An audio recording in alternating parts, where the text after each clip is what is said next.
players after a game like this? Haven't said anything to him yet.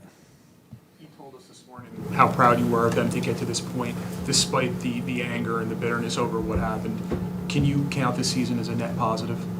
Yeah, and we're going to have end of the year, right? I'm not going to go chapter verse with you guys right now, right after the game. So a lot of the questions you should just probably wait in the next couple of days. I'm proud of the team. They fought to the end. John, what was the explanation they gave you on the goal that was disallowed? Next question, please. How impressive is Sam Emerson at this point, especially after his game tonight? That is one of the most encouraging things of it all is the last 3 games that Urs can go home in the summer with that. What was it, his 51st tonight? It's ridiculous how much we played him. But he gets to go home feeling he rebounded and he found himself again. That's very encouraging. You've talked a lot about these games meaning something. You guys, these last 3, you had to win every single one of them to have a chance. Eric mentioned a couple minutes ago that tonight felt like a Game 7. Is this the type of mentality that you were trying to get installed then, that these are the meaningful games they need to learn how to play? Yeah. I think if we get to a Game 7, we're going to find out it's a little bit different than tonight.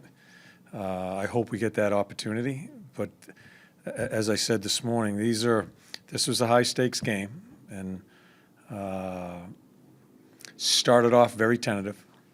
But then I thought we got on the attack, and give them credit, they defended well. They defended a lot. And we just couldn't find our way. With regards to the goalie pull, were you getting info about the status of the Detroit game, or were you solely focused on this one? I got info on the Detroit game right after they scored their empty netter. I think it happened pretty close together. But I was pulling them. I'm pulling them, and that was the right time to pull them. Didn't know anything was going on with Detroit at that time, but immediately after that, our video guys told us that Detroit just went to overtime. The Capitals have a lot of guys that have been around and won a lot. And do you feel like the players on your roster can take anything from just seeing how they play in a game like tonight? Well, I don't know. They had 13 shots. I don't think we played that poorly at them. I don't think our players are too concerned about how Washington played. I think our players are going through the process and learning to play in these games.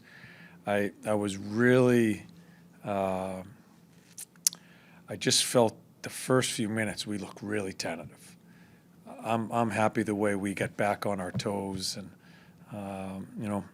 ended up, and it's too bad some guys didn't play, but I ended up shortening the bench pretty quickly because I thought other guys need to get on the ice more. And I did. I thought we got on the attack. Didn't get to the inside that much.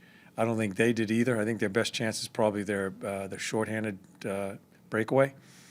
But I thought we were on our toes more as we played. Give them credit; they defended well, and you could tell that was kind of their game plan. They were going to defend no matter what, and kept us. Really didn't get a lot of grade A's in the area. John, you mentioned about shortening the bench. Was that less? Was it about something those guys didn't do, or both? When you do talk to the team, how do you balance? Sean and Scott were up here talking about that one thing or a couple things could have went better. You guys would be in a different position. How do you balance what you're going to say to them rather than how much this season was a positive rather than what we could have done else to get in? Yeah, that's something I'll speak with the team. I have my thoughts. I'll speak with them about that. And but there's a lot of, as far as the process that we're going through, there's a ton of stuff that I think we can lean on as we keep on growing as a hockey team.